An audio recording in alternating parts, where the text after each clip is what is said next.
Good morning, everyone. I'm really pleased to have this opportunity this morning to welcome you, dear Jens.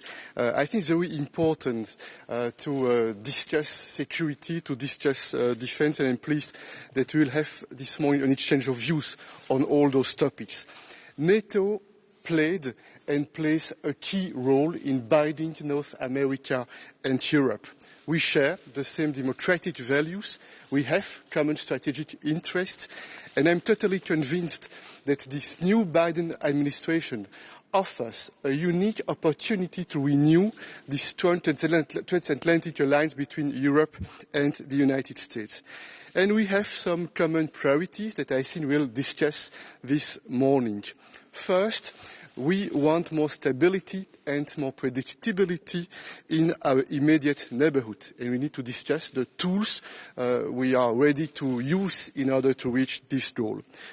Second point, we face new kinds of threats, cyber, hybrid, and disinformation, and we need to strengthen our resilience. We need probably also to adapt our tools. And my third point is a question of the industrial basis that we need to strengthen, the technological basis also that we need to improve, and we see that there are possible synergies between digital, space and defense. Finally, I'm convinced that a strong partnerships requires strong partners, and that's why I'm convinced that a stronger European Union is a stronger NATO. Please. Thank you so much, Charles. It's great to be back here, and I look forward to meet with the European Council. I would like to start by thanking you and the European Union for what you do in making sure that we are able to combat the coronavirus, the COVID-19 pandemic, because the efforts of the European Union, of the European member states, have been extremely important for all of us living in Europe.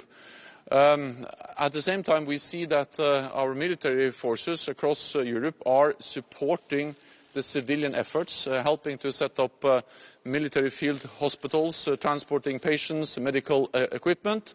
So in one way, we actually see how the civilian sector, the EU efforts, are going hand in hand with the military efforts across the continent. For NATO, the main task during this pandemic has been to make sure that a health crisis doesn't turn into a security crisis, because the threats we are faced with, before the pandemic, they are still there.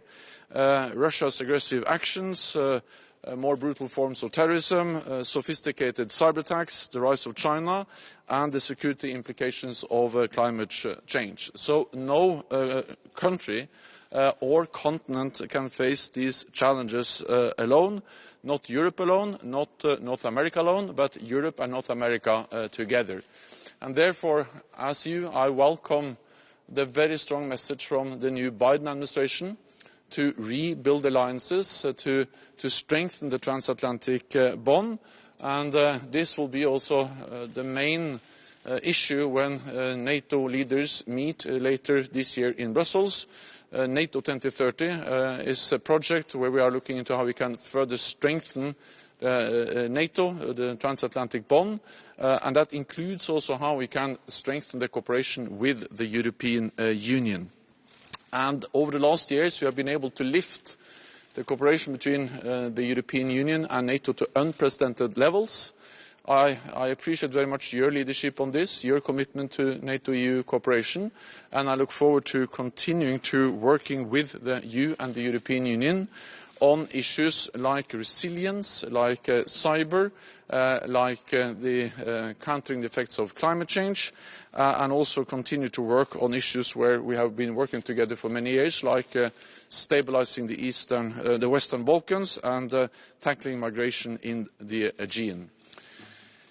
More than 90% of the people living in the European Union, they live in a NATO country. So that just illustrates that we share very much the same population, the same members, and the same neighbourhood and the same challenges. So all of this makes it perfectly absolutely obvious that we need to work together, and that's the reason also why I'm looking forward to meet with the European Council and to address how we can further strengthen NATO-EU cooperation. So thank you so much. Thank you. Thank you.